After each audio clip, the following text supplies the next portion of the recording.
Let's keep it off the books. Not a secret. It's off the books. Joey Jugs. Okay, I am back. Let's try this again. Thank you guys so much for joining me. Today, we're going to go over some really alarming statistics. And I want to ask you guys, is marriage cooked? In 2026, do you see marriage being a viable option with the statistics that 51% of marriages end in divorce?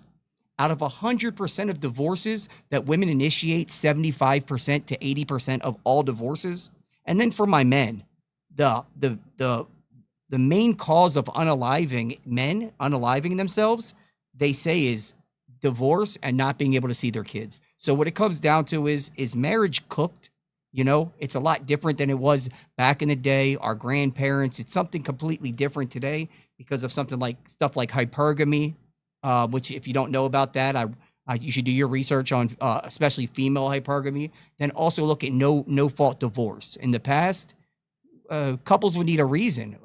Married couples would need a reason to get divorced. Infidelity, abuse, addiction, abandonment. These would all be reasons for divorce. Now, you can just say, hey, I'm just not happy.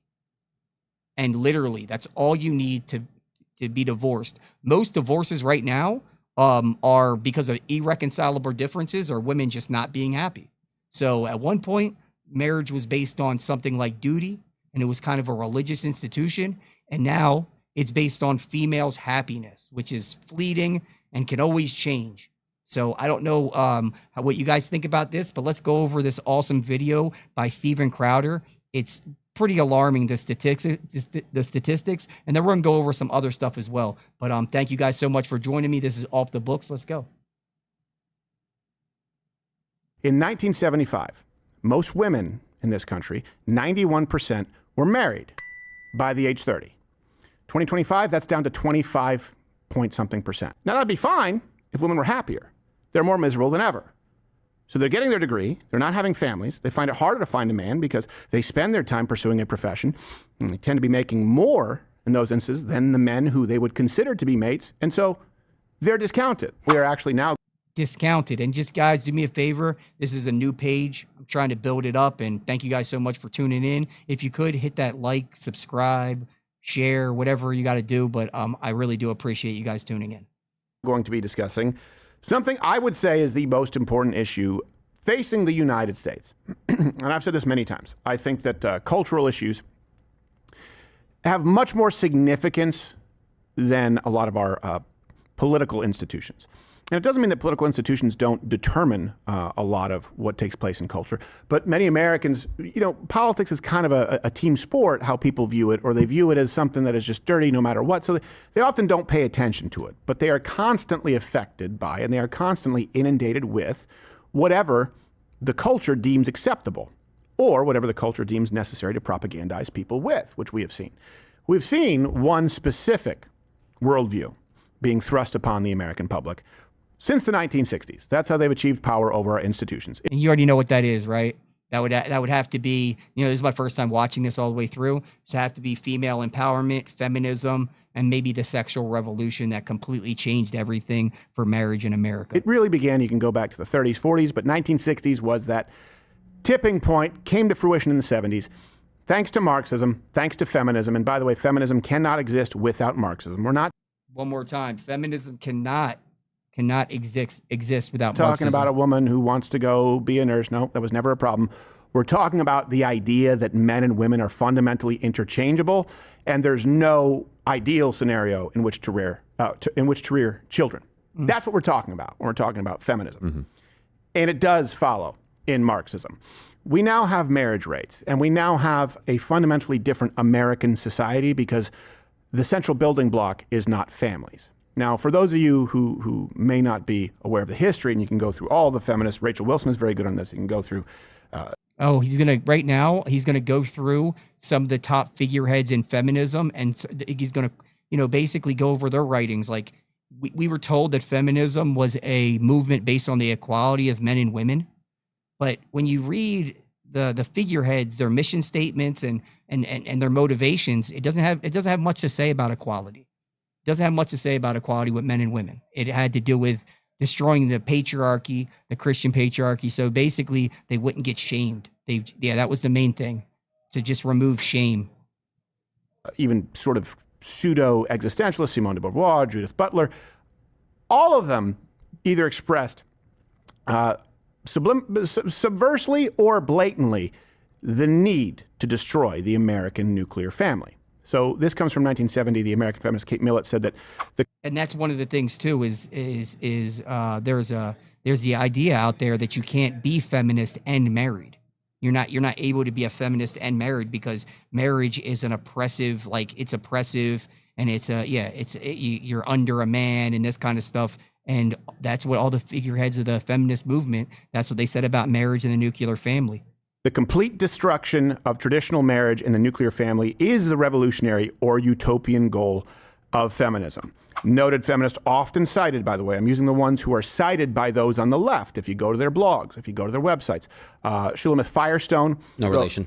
Wrote, unless revolution uproots the basic social organization, the biological family, the vinculum through which the psychology of power can always be smuggled, the tapeworm of exploitation will never be annihilated. Wow. Then you have another feminist, Linda Gordon, said, the nuclear family must be destroyed and we must find a different way of living together.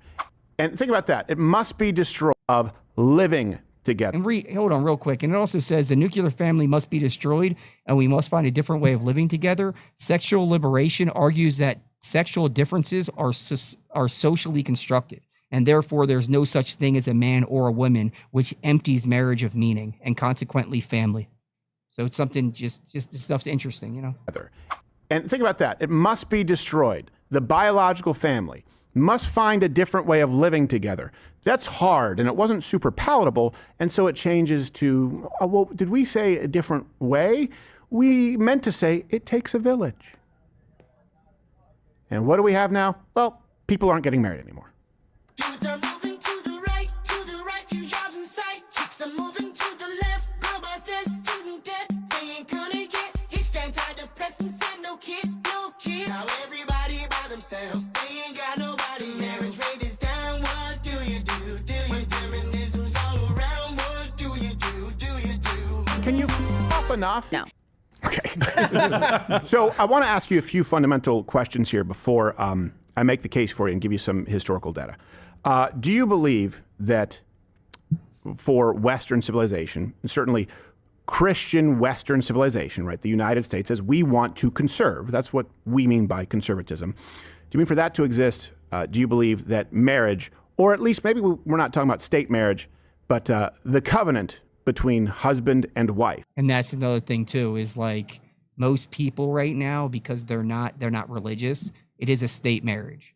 You know what I mean? And if you feel like a piece of paper is what's going to hold you together for a lifelong commitment, I got some timeshares for you to check out.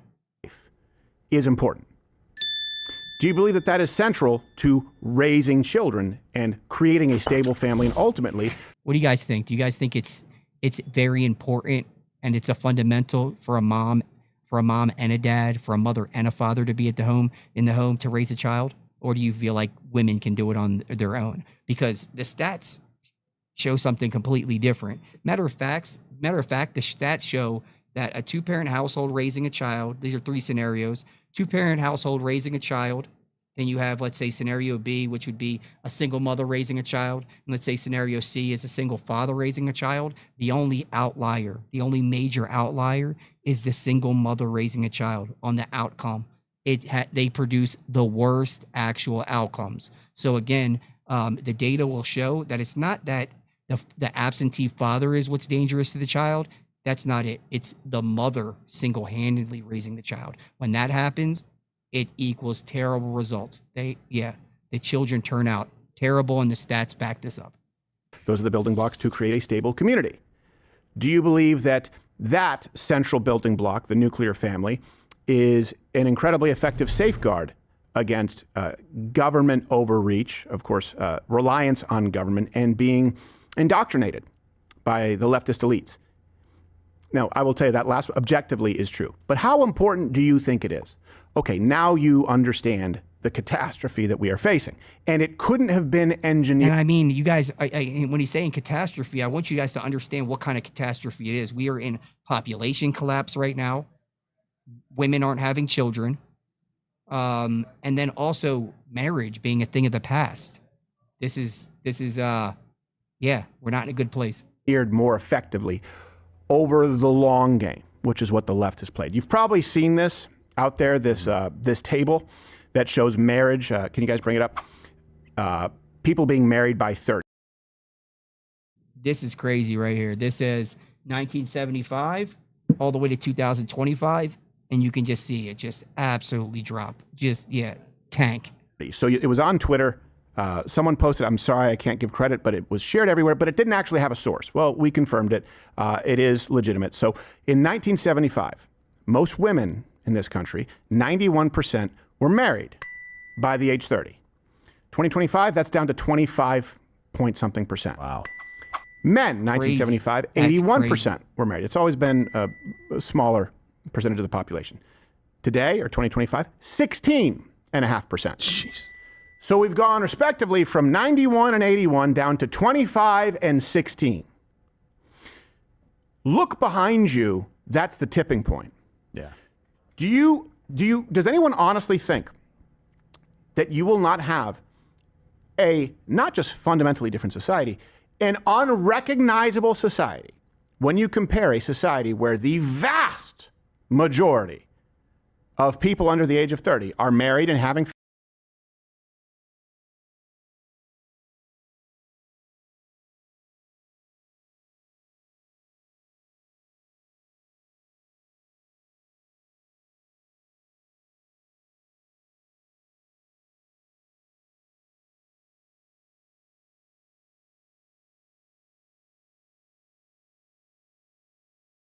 families, and then the vast majority are not getting married or having children.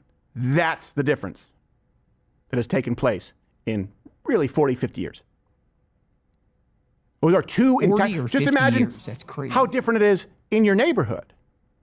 Even whether you're renting or owning. You go out, what are you going to see?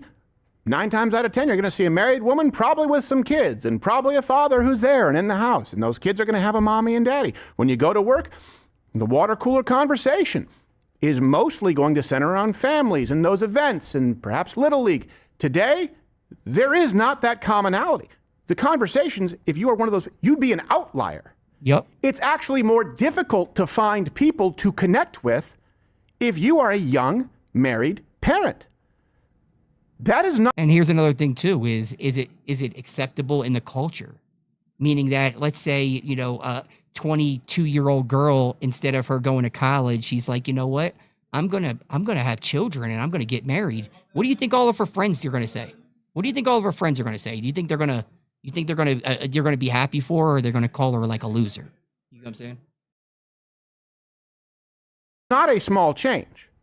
That is the biggest change that America has seen. Yeah. And it is what has been the catalyst, or really removed as guards at the gates, that's allowed the rest of this change. So let's look at some other potential correlations. You just heard those quotes from feminists, and you could even go back to, of course, Marx. We see that, you saw that chart. Yeah, it changes dramatically, right? Really from the 70s when it starts going down. Okay. No-fault divorce, right? And I brought that up earlier. No-fault divorce is one of the biggest causes of this as well. Sexual revolution, feminism, female empowerment. It's the main causes for not only population collapse, but this absolute collapse of marriage and the rise of divorce as well. You know what I mean? No fault divorce. In the past, you would need a reason to get divorced. Now a woman just has to walk into a courthouse and say, you know what? I'm just not happy today. I'm just not happy today. And what woman is happy today? Or what woman is going to be happy tomorrow? Like, you understand what I'm saying? Like, you've been around women. Are you know the women's biology. Are you going to tell me that they're happy all the time? No, it's not a thing. 1970s, divorce was difficult. Divorce was discouraged. When you had a majority of the citizenry married, And also there was shame attached because shame doesn't exist anymore. We're not allowed to use shame as a tactic or a tool. We're considered misogynist, bigots, whatever. If we start shaming things, we get called the worst stuff. But there was shame attached. If a woman divorced her husband for reasons outside of infidelity, outside, just for happiness reasons, she'd been shamed by everybody. She would have been shamed by her family, I don't know, her friends, but family, the culture, the church, this kind of stuff. It would be shameful to do such a thing. That doesn't exist anymore. And centering their life around being married and raising children, guess what?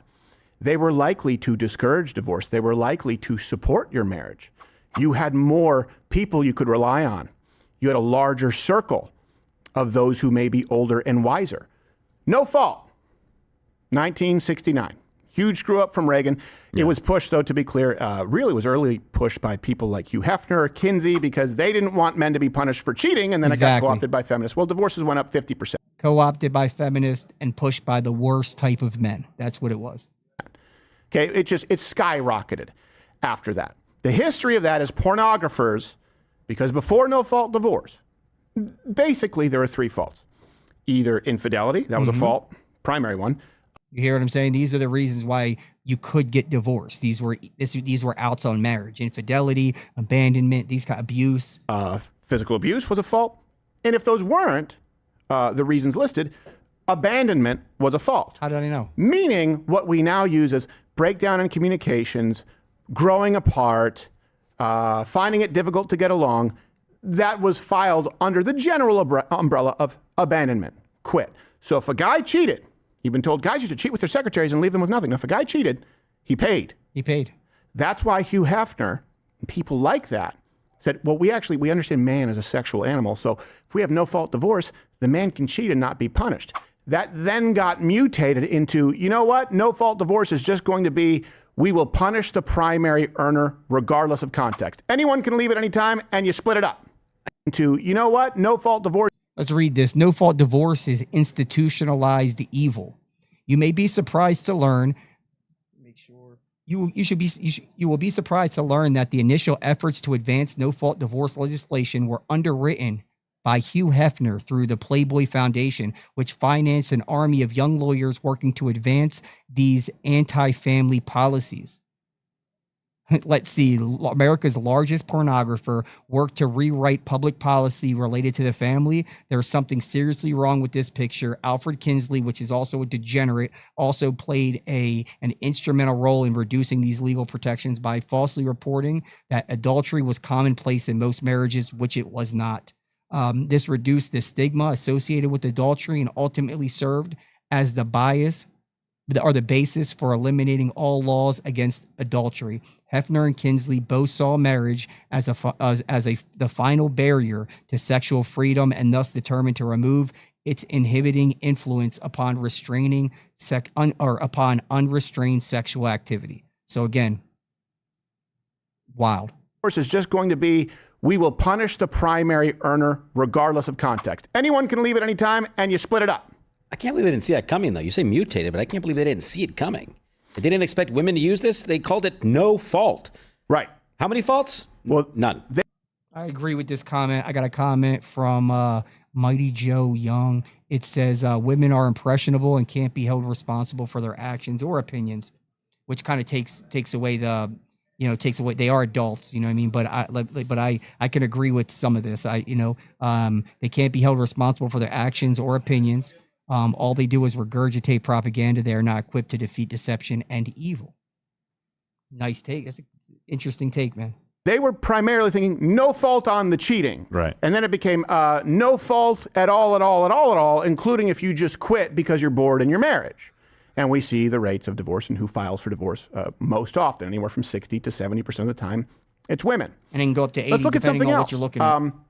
Antidepressant use up dramatically. 97, these are the numbers that we have because it don't go back that far reliably. Dang. And that's another thing, too, is you're going to see that stuff skyrocket, too. Antidepressant use, mental illness spiked. Women, because of feminism, women aren't more mentally healthy. They actually became less mentally healthy. There's a lot more women on psych meds than ever before. reliably 7% up over 15%. That's more than doubled in 28 years. I bet that graph goes on, though. I bet that same trend, since we only have since the 90s, Right. I bet if you go keeps back to going. the 70s, 60s, I bet you that antidepressant use is way down. Yeah, well, I mean, it didn't exist at a certain point. we're going to, just so you know, we're going to be putting all of these graphs together. So you have and then we'll see if we could perhaps see some kind of a pattern. Or correlation doesn't equal causation. I get that. But like 5 or 6, okay, maybe you start to recognize this pattern here. And all of these, of course, have been pushed by the left as progress. Antidepressant use, a big reason, by the way, is, of course, the most likely to use them, young liberal women. And a big part of that is young liberal. You hear that? So mental illness really exists in women, mostly in women and also on the left. Left-leaning women on the left, that's where the most mental illness is. It's very interesting, isn't it? Mental health trends in the Great Awakening. This section concludes that by discussing the role in religious decline, noting that this trend, far more pronounced among young liberals than conservatives, may have further eroded psychological resilience, therefore intensifying the impact of the modern digital life. Women who are atheists, they're more likely to use antidepressants. Liberal women have abandoned God more than any other group, and you see that in psychiatric drug use. I'm not saying there's never an appropriate circumstance for them. I am saying that the usage therein has gone up dramatically. Coincidentally, I should note, pro-depressant use is also up as well. So to have you doing something that is forcing you to be like in your body, leading with your body. And what's like the end goal of the samurai training? No one knows. Also, the use of pro-psychotic drugs. You don't get to ask those questions. What's wrong with you, Mom? Why are you so scared? Come on. Come on, come on, gals. Life's out there. You don't need a pill or a screen to feel. So crazy.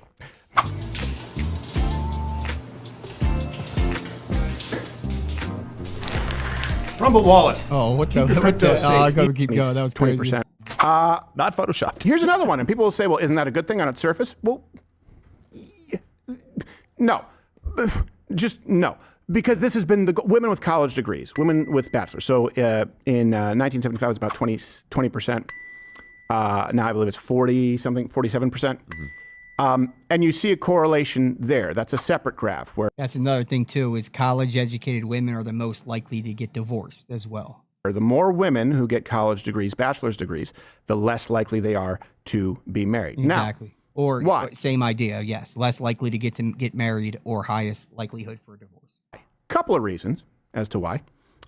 It's not that the degree in and of itself is bad. It's that that degree is being pursued during a time where women, understanding that those were their most fertile years, they were deciding to pursue families. Women used to pursue families, and then often once the kids were raised and old enough, that's when they would frequently go to college. If you look at women in the labor force, it's been consistently high, this idea that they were only allowed to be pregnant and barefoot. Well, it's not true. They just often went into careers later, should they so choose to do so. So it's a timing equation, and then it also results in stat after stat, shows us that women, not all, I have to say it, don't want to hitch themselves to a spouse who makes less than them. So you've now... That's another thing too, is one of the causations for divorce, if you look at it. So let's say you have two people, they both work. When the woman starts making more money than the man, that's a very big sign. That also is a higher risk for divorce as well. Interesting. It's almost like when she starts making more money, she might stop respecting you as much. It's almost, yeah, it's interesting. reduced the pool of suitors. Now that'd be fine if women were happier. They're more miserable than ever. So they're getting their degree, they're not having families, they find it harder to find a man because they spend their time pursuing a profession, and they tend to be making more in those instances than the men who they would consider to be mates, and so they're discounted, they're disqualified. And so women are lonelier and more miserable. And that's another thing too, is if you look at how men and women date, you know, this is all about hypergamy and, you know, deeper stuff, but men date across the board. It doesn't really matter generally if a woman's poor or if has money, a man will date her. With women don't, like a lawyer woman isn't going to walk into a McDonald's and see a fry cook and be like, you know what, he looks like a nice guy, let's go on a date. It's not going to happen. Women date across with men who make as much money than them or with men that make more money. Men, it's not the same. Just interesting. men are checking out. Big part of this is Title IX enforcement since 1972. It led to a huge surge in women's college enrollment. Again, this was the goal. You can look at the rhetoric. Go to school, get a degree, all the while, no nuclear family. That's the ultimate goal, right? Is to destroy the nuclear family. Then they implemented the strategy. And that's how everybody's raising their daughters pretty much the same in America. Be independent, go to college. You don't need no man, have your own resources. And what we're not doing is we're not raising our daughters to become wives and teaching them what they need, the skills the skills to be wives, and understanding that when they fulfill that duty and they have children and they hold down a household, they end up having a much better outcome, less mental illness. Yeah, because they actually fulfilled their true purpose. Meaning that, you have one woman that's college educated, she's on her deathbed, college educated CEO, had no children. So basically, I don't know, maybe her cat's there with her. And you have a woman that's on her deathbed and she's surrounded by people she created, her great-grandkids, grandkids, all types of this. And if you ask them about the regret aspect, the woman with the cat, when you ask her what her biggest regret is, she's most likely going to say, I wish I would have had children. The woman on her deathbed over here, the one that's already had children, she's not going to say, oh, my biggest regret is not getting a college degree, not getting a bachelor's degree. That's not going to be the regret generally. You know what I mean? It just shows something that women have been lied to, and men we believe to lie to. Yeah, go to school, be a boss babe. That's going to fulfill you more. Yeah. You're a slave. They called it slave labor if you were a stay-at-home wife or mom. Mm-hmm. And this brings us to women in the workforce. 75 is about 46%. Hey, it's a far cry from no women were allowed to work. Yeah. Now it's 57%, which isn't as big of an increase. It's the time at which they are working. Because again, if you look back, women were working later and often jobs that allowed for. So again, women are a lot more, but women in the workforce, there's not much more women in the workforce, but the difference is timing, meaning that after they had kids, they would go into the workforce, and now they don't have kids and they just go into the workforce, and, then they time out. They're, that wall hit, they hit that wall, they time out, and they end up not having kids. For more flexibility. Again, second wave feminism, if we want to use those terms, I almost feel like those terms, it's just feminism. It's just They feminism. stigmatized domestic life. They told women that you were a slave if you were staying at home. So you pursue a bachelor's degree, you go into the workforce, and oh my gosh, now there's no guy for you and you can't start a family. You're not a slave to that college debt, which we'll get to. Yeah, you're not a slave to that boss Yeah. who's literally paying you to work for him in comparison. Isn't that interesting? Isn't that an interesting take too? It's like women, they won't obey their husbands. If her husband tells them what to do, like, you can't talk to me like that. You know what I mean? The idea that a woman should obey her husband, it shatters their brain. But they'll go into work for a man. That if he asked her, hey, do a jumping jack, they'd say, hey, how high? How many? They'll obey that man that doesn't care about them, that can fire them at any time. They will obey that man. But when they get home, you can't tell me what to do. Interesting. Cost of housing. Britney is a Spears big was a factor. millionaire. She was a slave for me. That's true. Ooh. She was a What's up, slave Danny? for everybody. That's true. She also really knew how to wield that umbrella. She was like the penguin. Now, cost of housing. This is a big one. And you might say, well, what does this have to do with, the progressive left? Well, in 1975, I believe the average price was around $38,000. Now it's $403,000. That's a 1,000% increase, not accounting for inflation. Insane. Let's look at, and if you look at that graph, you see some notable spikes. It consistently goes up, but if you get more granular, you will see there were some notable policies that led to it. You look at the overhaul of the Community Reinvestment Act under Clinton. Right, this is where people talk about Barney Frank. Then, of course, you look at the subprime loan market, right? That increased the housing prices dramatically because anyone could get a home regardless of money down. Then you look at the bailouts afterwards. Like, these people got a home they didn't put money down on with incredibly low interest rates.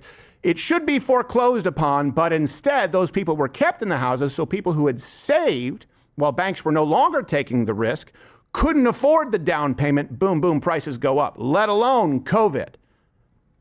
We have had an engineered society as far as the housing market. Why? To look out for the underprivileged, to look out for the single moms, the leftist creation, to be clear. Let's look at student debt. That's a big one. 1975, overall, it was $8 billion. Look at it. Look at Today it it's jump. $1.6 trillion. And it's like when women get to that point, they get their bachelor's degree, they're not going to sit there and say, "Oh my gosh, I want to go have a family and get married now. I went to college and you know why? Because they have all this debt. They have all this debt. And when you poll women, hey, what's the reason why you don't have children? They'll say something like the economy, and it doesn't make sense because even when the economy was at its worst or at the best it's ever been, there was still population collapse. You know, the poorest people now still have the most children. So it's all just literally smoke and mirrors. You know what I mean? But the idea that women, they get out of college, they start life with $50,000 in debt. How are they going to, are they going to want to have children? And a lot of people say, oh, this is the problem because Republicans. No, you guys need to know this. We've talked about it quite a bit in depth. Go check out those previous segments. Link in the description, 11 a.m. Eastern. We always provide them. You can see university prices, tuitions going up as government aid increase. So tuition outpaced inflation by over 300%. The markets that outpaced inflation by a number that defies reason and occurs nowhere in nature. You'll see the same thing in healthcare costs.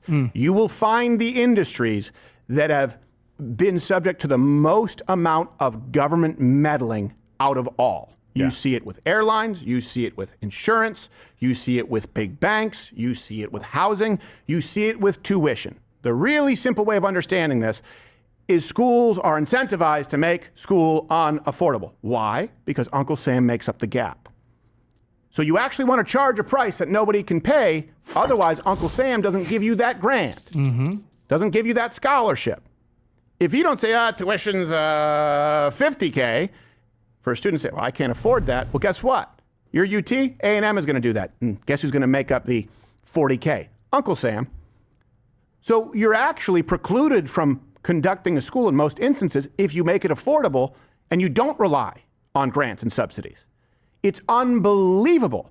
And when you add all of this up, all of this, right? Let's subsidize school. Let's subsidize housing. Let's send women into school, tell them that they should pursue college immediately and they should pursue a career throughout their fertile years. And also, let's create no-fault divorce so we make this a contract that's a no-win situation for a primary earner. All of these... Like, for real, with no-fault divorce existing, would you ever sign a contract with somebody when the other party's incentivized to break that contract? It's nonsensical. And again, when you combine all these things, it's the demise. It's like literally the demise. Policies spearheaded and championed by the left. Do we see a correlation when we put it all together here and the marriage rates? Yes. Let's add it up. All right. Let's look at these.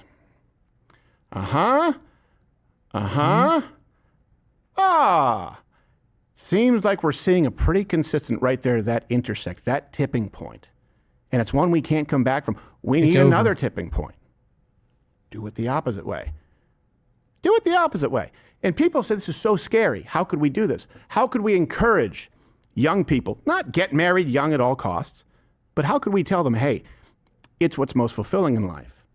It's actually a very important metric or indicator as far as economic outcome for both you and the child, as far as mental health, as far as personal happiness, as far as drug abuse, as far as financial stability, which might mean you need to plan on working. Yeah, I agree with that, Joe. That's crazy. Joe says in the comments, it says more smortions in the last 30 years than people killed in all wars combined through history. Modern women are worse than Stalin. I would fully agree. I mean, yes, the idea where they're always like, men are the cause of war. You always get that. Men are violent and they're the ones that are. But then when you just map on that more babies in the past 30 years have been unalived, in utero, than all people had died in recorded history. So it's like, women are, I agree. As a team with someone where one of you goes to college while one of you stays home when you pursue it later. Traditional male-female dynamics. Because if we don't try and create another tipping point in this country, and if we don't reform divorce laws, if we don't make the marital contract something that makes sense. It's not. It's done. To people, by the way, who would love to be monogamous and find a life partner. I will tell you this. I as a conservative Christian, believe that the nuclear family and the covenant of marriage is central. It's a bedrock to the foundation of America. Without it, we don't have a country. Yeah. And it's difficult for me on a logistical level to advocate that a successful young man sign that contract as it exists. I know, man. That's crazy, huh?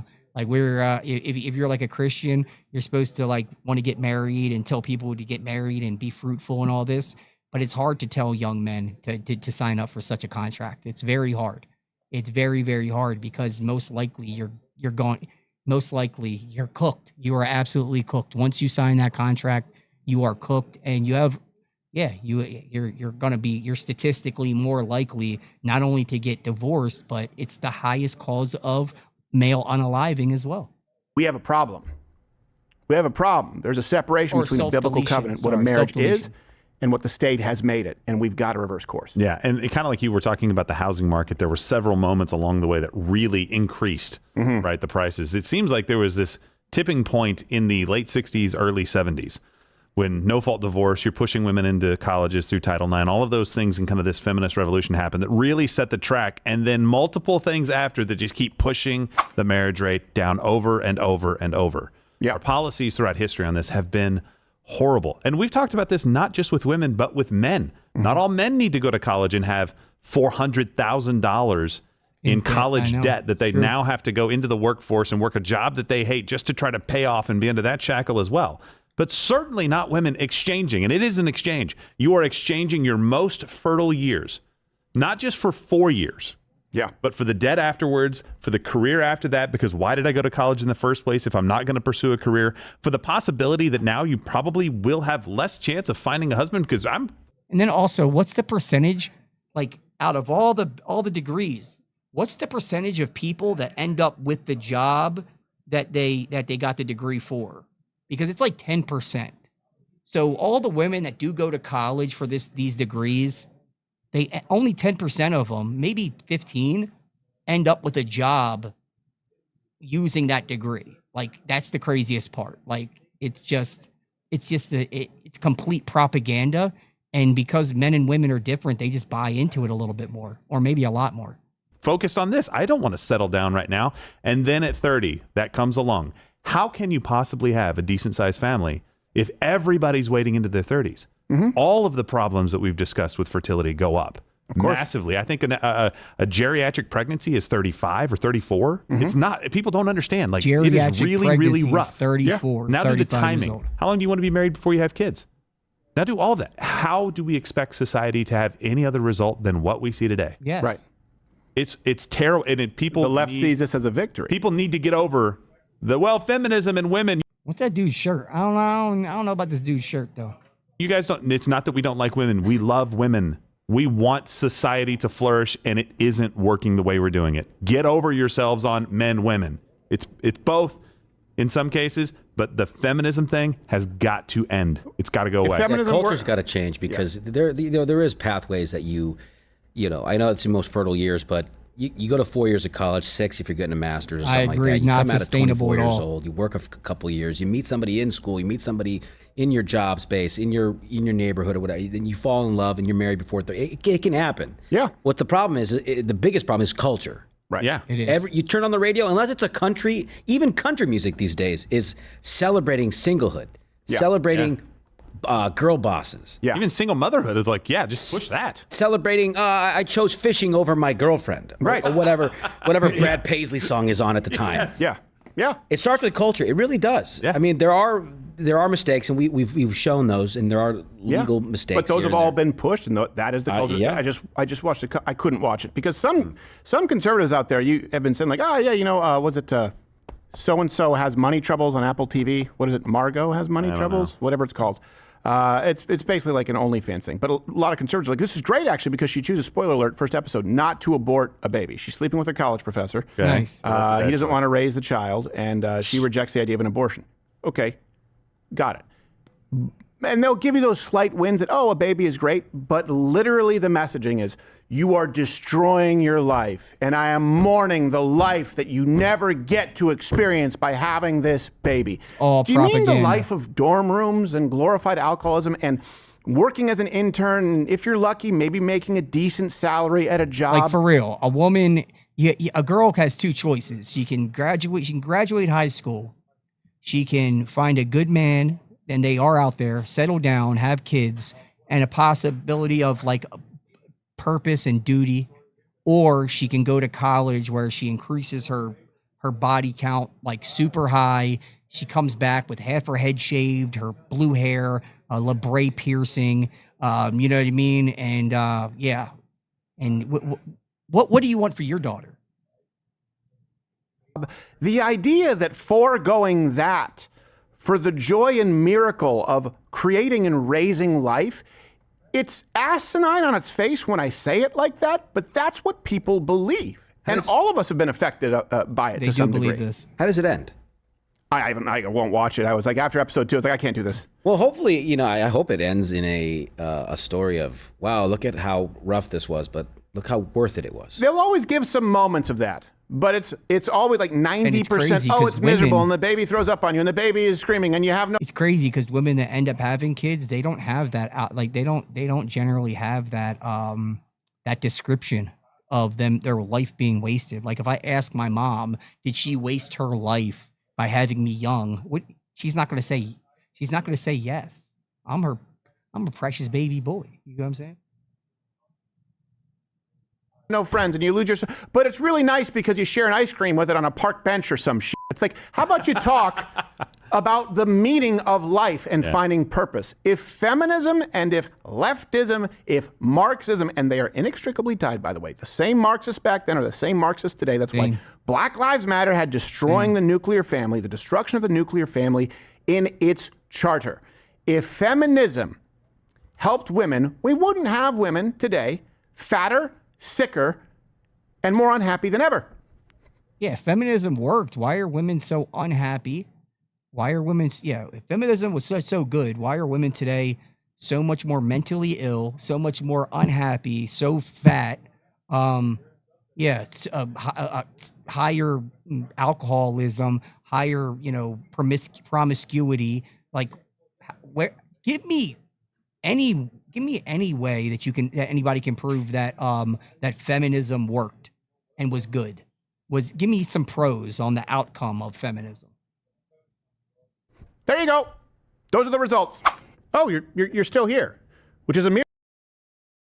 Okay, I think we're ending it off with that. I got 2 more small videos for you to watch, and then we're gonna wrap it up. Thank you guys so much for joining me. Let's see. Nope, right there. Okay. Let's see what she's saying, man. The marriage rates are looking dismal, to say the least. So millennials, for example, are on track to have as many as 1 in 4 never marry. Gen Z is on track to have as many as 1 in 3 never get married. That is lower than any other generation. Lower than any generation ever to exist. In history. So my husband and I are incredibly blessed with supportive family, an incredible institution like Heritage that is so supportive of families and young families in particular. But the fact that we got married right out of college, we have 2 young children now, puts us at odds with most of our generation. And when you think about that and into what Puts her at odds because it's societally shamed. You know what I mean? People are not going to uplift this woman for making these better decisions. Terry and Delano said, when you think about the way that changes cultural priorities, the way that changes career trajectories, the way that changes future family formation, we're looking at a very stark marriage crisis. And while I think we're at a pivotal point here, there's a lot of hope. The marriage rate. I don't know. I need to watch the long form interview for me to find some hope in this, because I'm under the assumption that it's cooked, completely cooked. If you are going to get married, like men, if you are going to get married, make sure you are dotting your I's and crossing your T's, making sure that this woman has some type of accountability outside you. Make sure that the only thing that's holding you guys together is not just a piece of paper. You know what I mean? That she has her own belief system, that she's religious, because marriage is a religious institution. I don't even think that people are agnostic and atheist.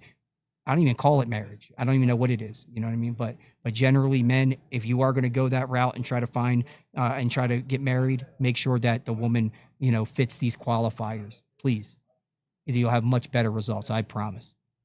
Percent of women own up to affairs. I think it's higher for the women because they just won't.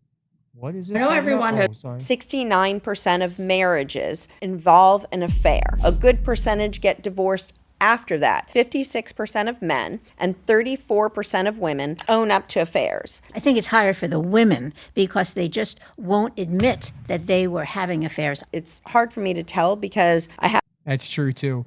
She's being honest. That's the one thing about men and women, the accountability. Accountability is kryptonite, especially to the modern woman. You could catch them like literally they could catch them in the act and they're going to be like, no, it's not what it seems. They will lie after you catch them. You can catch them in the act. They could be actually doing it right in front of you and they'll be like, no, don't believe your lying eyes. She's on point.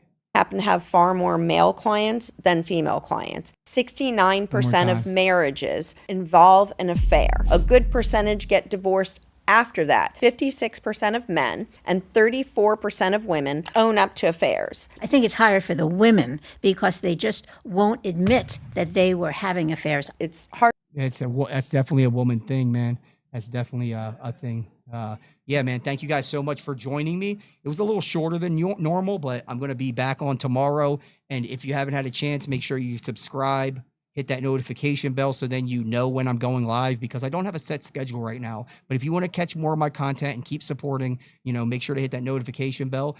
Follow me. Make sure I'm on X right now. I am on Facebook, I'm on YouTube, I'm on Kick, and I'm on Rumble. So I'm going to be streaming on these daily. So make sure to stay tuned, and thank you so much for joining me, and I will talk to you soon. Yeah. Let's keep it off the books, not a secret. It's off